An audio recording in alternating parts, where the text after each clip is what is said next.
दोस्तों बहुत बहुत स्वागत है आप सभी का एक बार फिर से। जी हाँ दोस्तों, आज पूरे दिन की कई महत्वपूर्ण और बड़ी खबरें निकलकर सामने आ रही हैं। जानेंगे सभी खबरों को विस्तार से। तो दोस्तों, खबरों में आगे बढ़ने से पहले वीडियो को एक प्यार भरा लाइक जरूर कर दें और ताजा खबरों को जानने के लिए चैनल को सब्सक्राइब भी जरूर कर लें। तो देखते हैं पहली बड़ी खबर क्या निकल कर आ रही है।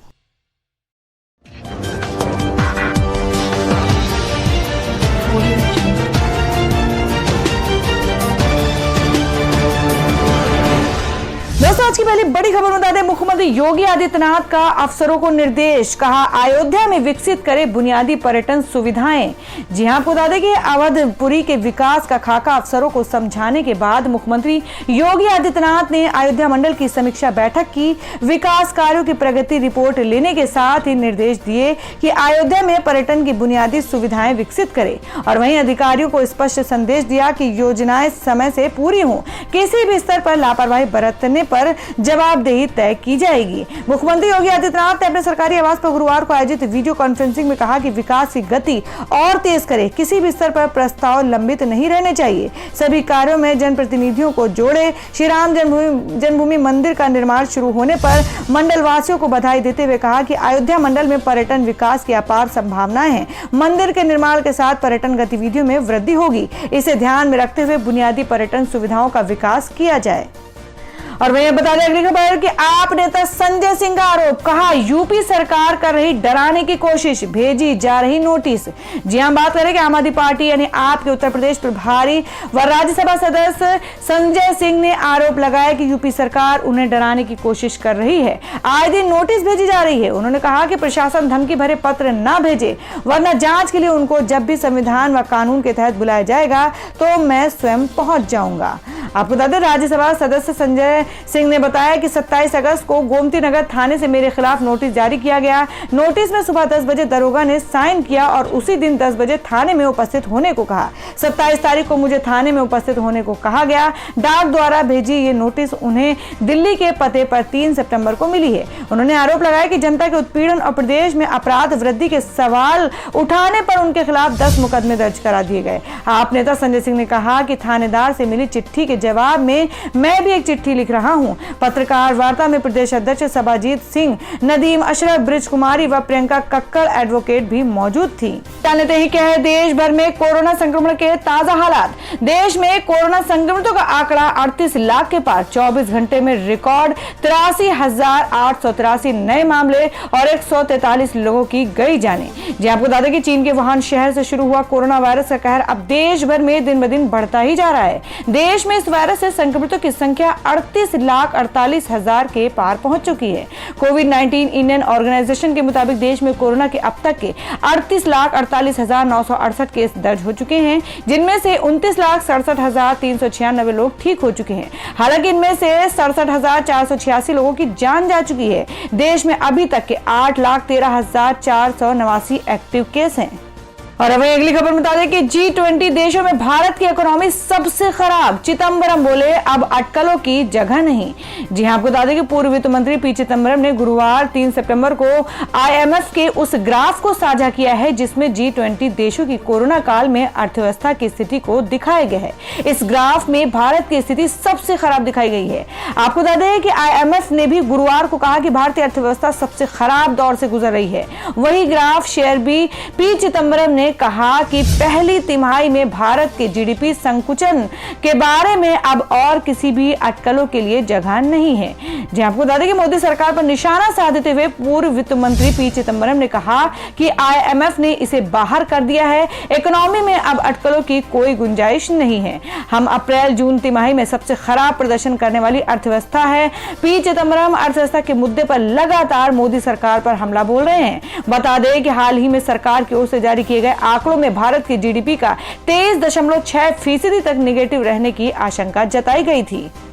और वहीं अगली बड़ी खबर बता दें कि 63% लोगों ने माना योगी सरकार में ठाकुरवाद। सर्वे के हवाले से आप नेता संजय सिंह का दावा।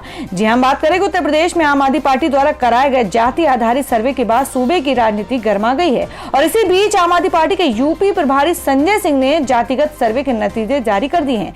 सर्वे में यह दावा किया गया है कि 63% लोगों ने यह माना है कि योगी सरकार जातिवादी है, जबकि 28% लोग ऐसा नहीं मानते हैं। आपको बता दें 9% लोग ऐसे हैं जिन्होंने अपनी कोई राय जाहिर नहीं की है।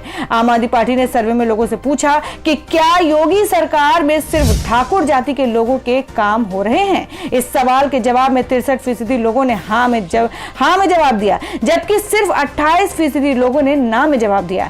दिल्ली के तिमारपुर से आप विधायक दिलीप पांडे ने कहा कि सर्वेक्षण अब बंद कर दिया गया है क्योंकि यूपी पुलिस ने एजेंसी के लोगों के खिलाफ कार्रवाई शुरू कर दी थी। यूपी के लगभग हर हिस्से में लोगों को कॉल किए गए हैं जिससे कोई भी श्रेष्ठ छूटे नहीं है। उन्होंने कहा कि यदि पुलिस ने इसे रोका ना होता तो वे इसे और भी बड़े स्केल पर करना चाह रहे थे। दिलीप पांडे ने कहा कि सर्वे के दौरान लोगों को यह नहीं बताया गया था कि ये आम आदमी पार्टी का सर्वे है। उन्होंने कहा कि इससे सर्वे की सूचिता प्रभावित हो जाती, लोग पक्षपाती हो जाते और सही जवाब नहीं निकल पाता। उन्होंने दावा किया कि सर्वे में जिन भी नंबरों से जवाब दिया गया है उसे गोपनीय रखा जाएगा।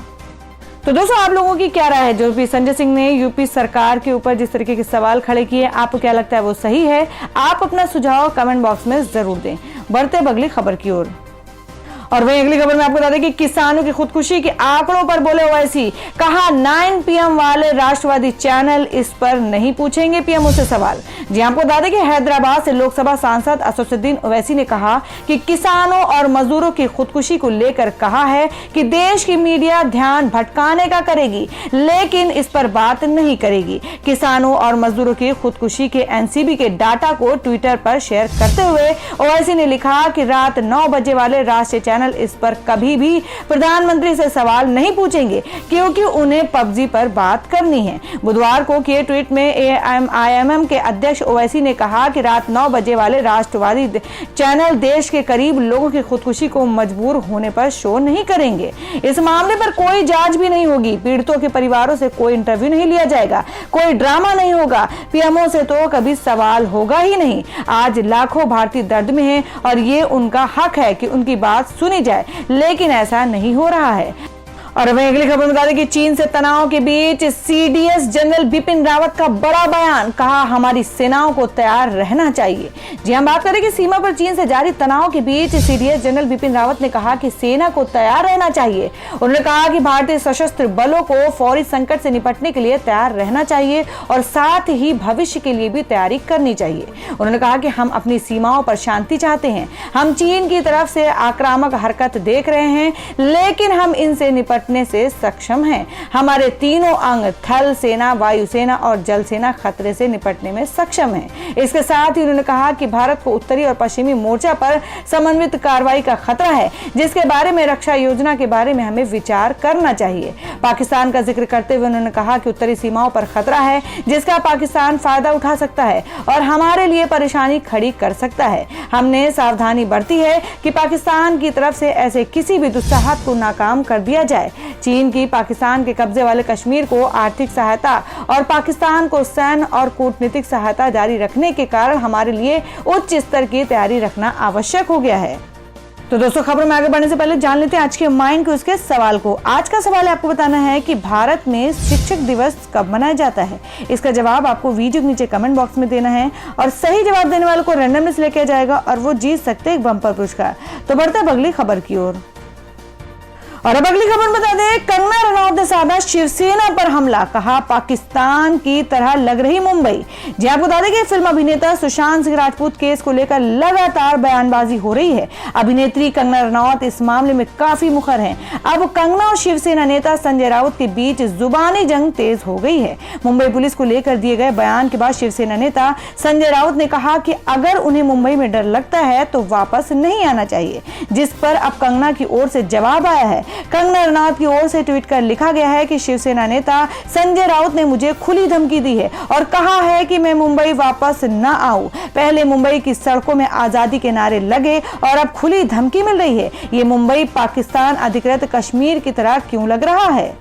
और हमें अगली खबर निकल कर आ रही है कि एसबीआई और पीएनबी सहित ये 4 बैंक ही रह जाएंगे सरकारी। इन बैंकों के निजीकरण की राह पर केंद्र सरकार, नीति आयोग का ब्लूप्रिंट तैयार।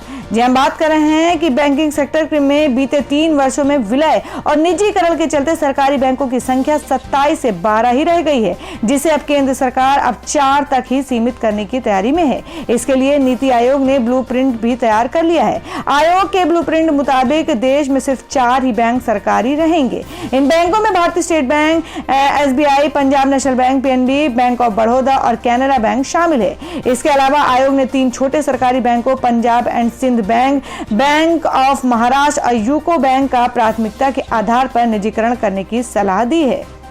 तो दोस्तों, खबरों में आगे बढ़ने से पहले एक बार फिर से आपको याद दिला दें कि अगर आपने अभी तक हमारी वीडियो को लाइक नहीं किया तो जल्दी से वीडियो को लाइक कर दें, क्योंकि आपका एक लाइक हमारे लिए बहुत ही महत्वपूर्ण होता है। और अगर आप हमारे चैनल पर नए हैं तो चैनल को जरूर सब्सक्राइब कर लें और बेल के बटन को भी जरूर हिट कर दें। और हमारी पूरी न्यूज को जानने के लिए वीडियो को लास्ट तक जरूर देखें। बढ़ते हैं अगली खबर की ओर। तो दोस्तों, मैं अगली बड़ी खबर बता दें कि कफिल खान ने सुनाई आप बीती। कहा मथुरा जेल में मेंटल टॉर्चर हुआ, 5 दिन तक नहीं दिया खाना।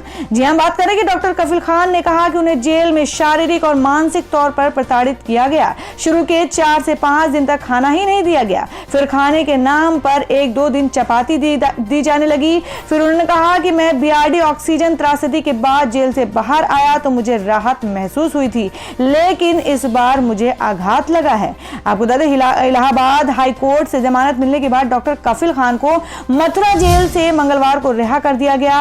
और हाई कोर्ट ने राष्ट्रीय सुरक्षा कानून एनएसए के तहत उनकी हिरासत को रद्द करते हुए तत्काल रिहाई का आदेश दिया था। रिहाई के बाद डॉक्टर कफिल खान ने इंडिया टुडे से खास बातचीत की। उन्होंने कहा कि मैं 3 बार जेल जा चुका हूं, लेकिन इस बार अनुभव बहुत भयानक था। हालांकि कैदियों का व्यवहार मेरे प्रति अच्छा था। मैं जुडिशरी का बहुत शुक्रगुजार हूं जिन्होंने यह आदेश दिया। उत्तर प्रदेश सरकार ने बिना आधार के मेरे ऊपर केस थोपा था, जिसके चलते मुझे 8 महीने जेल में रहना पड़ा। डॉक्टर कफिल खान ने कहा कि रामायण में महर्षि वाल्मीकि ने कहा था कि राजा को राजधर्म के लिए काम करना चाहिए, लेकिन उत्तर प्रदेश में राजा राजधर्म नहीं निभा रहे हैं, बल्कि बालहट बच्चों की तरह जिद्दी कर रहे हैं। रिहाई के बाद घर के माहौल पर कफिल खान ने कहा कि मेरी बेटी, मेरे बेटे, मेरे बड़े भाई को ही पापा जानती हैं। जब मैं जेल गया था तो वो बहुत छोटी थी, चल नहीं पाती थी, अब वो दौड़ती और भागती है। बता दें कि डॉक्टर कफिल खान को नागरिकता संशोधन कानून सीएए, एनआरसी और एनपीए के विरोध के दौरान कथित रूप से भड़काऊ भाषण देने के आरोप में